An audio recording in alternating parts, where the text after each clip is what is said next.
ভারতীয় রাজনীতির অলিন্দে এমন এক ঝড়ের পূর্বাভাস পাওয়া যাচ্ছে যা হয়তো মোদী সরকারের ভিত নাড়িয়ে দিতে পারে। যে বিরোধী দলগুলো কদিন আগেও একে অপরের মুখ দেখাদেখি বন্ধ করেছিল, যারা আসন সমঝোতা নিয়ে কামড়াকামড়ি করছিল, তারা আজ হঠাৎ কোন অদৃশ্য শক্তিতে লোহার মতো একজোট হয়ে গেল। আজকের আলোচনার বিষয় কোনো সাধারণ বাকবিতণ্ডা নয়। সংসদে এমন এক মহাবিস্ফোরক খসড়া তৈরি হচ্ছে যা ভারতের গণতান্ত্রিক ইতিহাসে এক বিরল নজির গড়তে চলেছে। ওম বিড়লার পাশাপাশি এবার দিল্লির ক্ষমতার অলিন্দে থাকা আরও এক অতি শক্তিশালী ব্যক্তিত্বকে ঘিরে ঘেরাটপ তৈরি করছে ইন্ডিয়া জোট। কে সেই ব্যক্তি? কেন তাকে সরাতে মাঝরাত অবধি বাঘা বাঘা আইনজীবীদের নিয়ে বৈঠক চলছে? আর কেনই বা মমতা বন্দ্যোপাধ্যায় হঠাৎ তার দীর্ঘদিনের অনমনীয় অবস্থান বদলে কংগ্রেসের সঙ্গে হাত মেলালেন? বন্ধুরা, এবার আরও একটি নাম উঠে আসছে, তিনি হলেন জ্ঞানেশ কুমার। ওম বিড়লার পাশাপাশি এবার জ্ঞানেশ কুমারকেও ঘিরে বড় পদক্ষেপ নিতে চলেছে বিরোধীরা। কিভাবে ইন্ডিয়া জোট জ্ঞানেশ কুমারকে তার পদ থেকে সরানোর জন্য পুরো প্রস্তুতি শুরু করে দিয়েছে, সেটাই এখন বড় আলোচনার বিষয়। ইন্ডিয়ান এক্সপ্রেসের একটি প্রতিবেদনে বলা হয়েছে যে জ্ঞানেশ কুমারের চেয়ারের দিকে এখন তীক্ষ্ণ নজর রেখেছে ইন্ডিয়া জোট।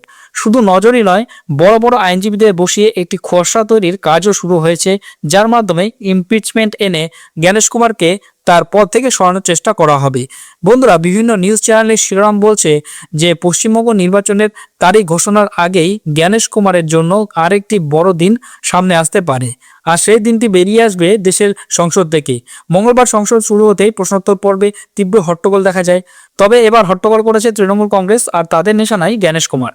এখানে মনে করিয়ে দেওয়া প্রয়োজন, বিষয়টি শুধু হট্টগোলেই থেমে নাই। এখন ইন্ডিয়া জোট জ্ঞানেশ কুমারের বিরুদ্ধে ইমপিচমেন্ট প্রস্তাব আনার মাধ্যমে তাকে পদ থেকে সরানোর প্রস্তুতিও নিয়ে ফেলেছে। আর এই বিষয়কে কেন্দ্র করে যেসব বিরোধী দল এতদিন একজোট হতে পারছিল না, তারাও এখন একত্রিত হয়েছে। ইন্ডিয়ান এক্সপ্রেসের প্রতিবেদনে এই তথ্যই তুলে ধরা হয়েছে। প্রতিবেদনে স্পষ্ট করে লেখা হয়েছে যে সোমবারই ইন্ডিয়া জোটের বিভিন্ন বিরোধী দল জ্ঞানেশ কুমারকে নিয়ে বৈঠকে বসে। সেখানে প্রায় সব দলই এই বিষয়ে একমত হয়েছে যে তার বিরুদ্ধে ইমপিচমেন্ট প্রস্তাব আনা উচিত। বন্ধুরা, এখানে মনে করিয়ে দেওয়া প্রয়োজন, এতদিন তৃণমূল ও কংগ্রেসের মধ্যে ওম বিড়লার বিরুদ্ধে অনাস্থা প্রস্তাব নিয়ে কিছুটা টানাপোড়েন চলছিল।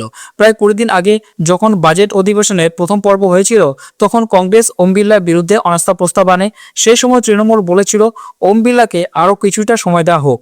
কিন্তু এখন এই প্রতিবেদনে বলা হয়েছে যে মমতা বন্দ্যোপাধ্যায়, যিনি পশ্চিমবঙ্গে জ্ঞানেশ কুমারের বিরুদ্ধে অবস্থান নিয়ে আন্দোলনে বসেছেন, তিনি এই প্রস্তাবে সবুজ সংকেত দিয়েছেন।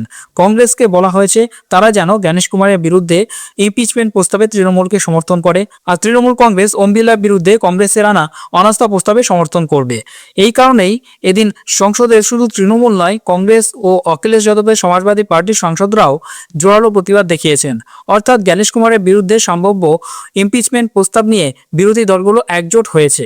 বিশেষ করে অখিলেশ যাদব এই বিষয়ে খুবই সরব ছিলেন। তিনি বহুবার নির্বাচন কমিশনকে নিয়ে তীব্র মন্তব্য করেছেন, এমনকি একবার বলেছিলেন নির্বাচন কমিশন মারা গেছে, দরকার হলে আমরা তার জন্য কাফনও নিয়ে আসবো।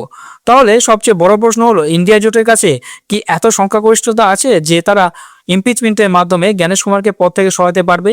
সেটা বলার আগে জানিয়ে রাখি, এই মুহূর্তে জ্ঞানেশ কুমার পশ্চিমবঙ্গ সফরে রয়েছেন। তিনি সেই সফর শুরু করেছেন একেবারে বড় নেতাদের মতো। কুর্তা পরে মন্দিরে গিয়ে দর্শন করেছেন, কিন্তু সফরের শুরুতেই তাকে গো ব্যাক স্লোগানের মুখে পড়তে হয়েছে। সেখানে উপস্থিত কিছু মানুষ তাকে লক্ষ্য করে Gyanesh Kumar go back slogan দিতে শুরু করেন। এদিকে পশ্চিমবঙ্গের নির্বাচনের জন্য বিজেপি দাবি তুলেছে ভোট যেন মাত্র 3 দফায় করানো হয়। অন্যদিকে পশ্চিমবঙ্গের মুখ্যমন্ত্রী মমতা বন্দ্যোপাধ্যায় জ্ঞানেশ কুমারের বিরুদ্ধে অত্যন্ত আক্রমণাত্মক অবস্থান নিয়েছেন। তিনি নির্বাচন কমিশনের বিরুদ্ধে 2-3 বার নয় 3-4 বার চিঠি লিখেছেন। এমনকি সুপ্রিম কোর্টেও দাঁড়িয়ে নিজের মামলা লড়েছেন। এখন তার দিক থেকে ইমপিচমেন্ট প্রস্তাব আনার বিষয়ে সবুজ সংকেত এসেছে। প্রতিবেদনে বলা হয়েছে বিরোধীদের এই পদক্ষেপ আসলে প্রতীকী, কারণ বিরোধীরা জানে তাদের প্রস্তাব শেষ পর্যন্ত পাশ হবে না। যেমন ওম বিড়লার বিরুদ্ধে অনাস্থা প্রস্তাবও টিকবে না, কারণ সংখ্যার হিসেবে বিরোধীদের সেই শক্তি নেই। তাহলে বিরোধীরা এই পদক্ষেপ কেন নিচ্ছে? কারণ এর মাধ্যমে সংসদে বড় ধরনের বিতর্ক শুরু হবে। যেমন ওম বিড়লার প্রসঙ্গ হলে বিতর্কে রাহুল গান্ধী বলবেন, বিজেপি নেতারা বলবেন, তৃণমূল নেতারা বলবেন, অখিলেশ যাদব বলবেন, এবং তারা অভিযোগ তুলবেন যে স্পিকার পক্ষপাতিত্ব করছেন। ঠিক তেমনই জ্ঞানেশ কুমারের বিরুদ্ধে ইমপিচমেন্ট নিয়ে আলোচনা শুরু হলে তৃণমূল বলবে কিভাবে তাদের অভিযোগ শোনা হয়নি। রাহুল গান্ধী ভোট চুরির প্রসঙ্গ তুলবেন, সমাজবাদী পার্টি তাদের অভিযোগ তুলবে, ডিএমকে তাদের সমস্যা তুলে ধরবে। দেশের এমন কোনো বিরোধী দল নেই যাদের নির্বাচন কমিশন নিয়ে অভিযোগ নেই। ফলে সেই একই বিষয় লোকসভায় উঠবে, রাজ্যসভায় উঠবে, অর্থাৎ সংসদের মঞ্চ ব্যবহার করে বিরোধীরা তাদের অভিযোগ দেশবাসীর সামনে তুলে ধরার সুযোগ পাবে। এটাই তাদের কৌশল। আসলে তৃণমূল চাইছিল সোমবারই এই উদ্যোগকে এগিয়ে নিয়ে যেতে, কিন্তু তখন আন্তর্জাতিক পরিস্থিতি, বিশেষ করে ইরান ও আমেরিকার মধ্যে যুদ্ধ নিয়ে আলোচনার বিষয় ছিল। তাই কংগ্রেস বলছিল প্রথম দিন অন্তত সেই বিষয়টি তোলা উচিত, যাতে মানুষের কাছে বার্তা না যায় যে বিরোধীরা আন্তর্জাতিক পরিস্থিতি নিয়ে উদাসীন। এই কারণে সকাল থেকে তৃণমূলের সাংসদরা, মহামৈত্র হোক বা অন্যরা, সমাজবাদী পার্টির সাংসদদের সঙ্গে নিয়ে তীব্র প্রতিবাদ দেখান।